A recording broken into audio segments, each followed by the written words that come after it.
my sourdough family. So I have a jar, just any old jar. We've actually used this jar quite a lot because we like to try and do refills. So this is one of the jars I use for refills, which is why it's got a label on it. So yeah, but any jar. This is quite a big jar. I wouldn't need all of this, but it's just what I've got to hand. Obviously I've got my weighing scales, and here's some sourdough starter that I've had in the fridge. I will be honest, I've got probably a lot more sourdough starter than I need, and that's because I don't get around to using it all, and I hate waste, so I'd rather keep it and then feed it and give it to neighbours and friends and family than to just throw it away every day when I'm going to feed it, or every week, because I don't realistically feed it every day because I keep it in the fridge. So first things first, this is one that I've mixed up, but I need to show you that if your sourdough starter is looking like this, that is also not a problem. So this, if you are new to sourdough starters, you're gonna think, oh my goodness, this stuff has gone off. It doesn't smell bad at all. It looks pretty hideous. The Americans call this hooch on the top. This horrible stuff that's on the top, just to show you here, is like a weird kind of browny murky liquid. It's not the prettiest, but that's absolutely fine. As I say, this hooch is absolutely fine, no problem.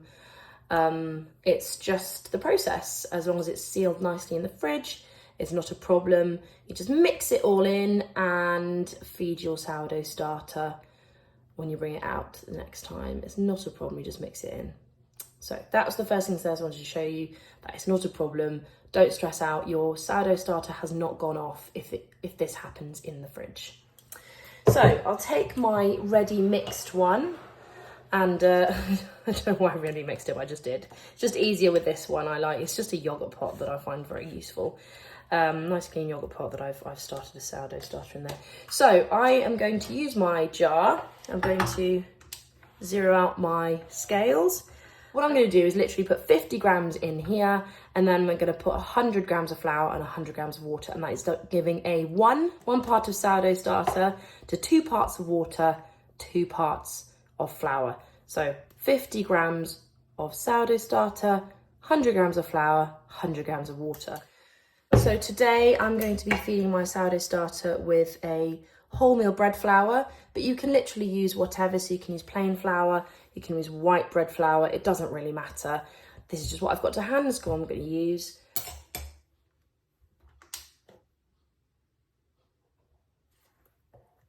So 50 grams of the starter.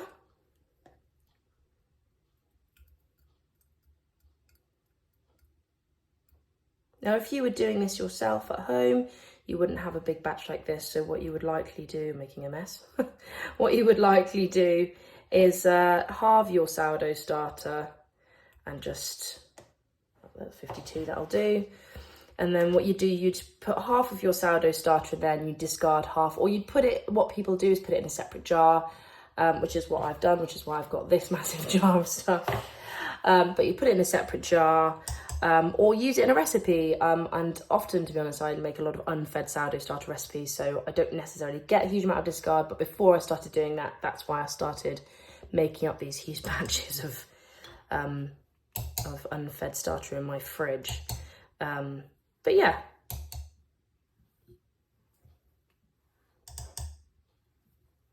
Trying not to make a mess.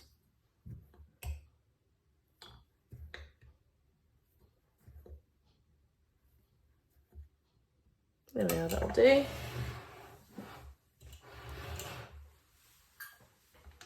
Once more, zero it out. And for the sake of ease today, I'm just going to do 100 grams. There's nothing wrong with doing that. But you might find as you go down the line that you want to reduce that water to 75 or 80, just so you've got a slightly less watery sourdough starter if you're finding that your dough is hard to handle. But that's probably more likely to be overproving. It's the most common issue, but I've been there myself. There we are. And now we're just going to mix it, and that is literally it. That is it. So now, let's give it a good old mix. Good old mix.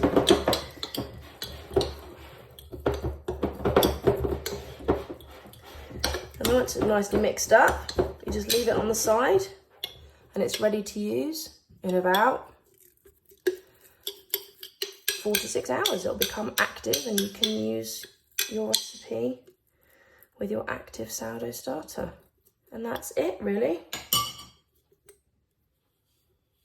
Some people like to put an elastic band. So I've got one here. So really marking out the starting point. Obviously I've just made it go down, but yeah, this is the starting point. And then you can check then whether it's rising up your jar correctly. And once you know that it's doubling, you know it's ready to use. This should be ready to use in 24 to 48 hours, depending on whether it doubles tomorrow, which I should hope it has doubled by tomorrow. I hope that's helpful.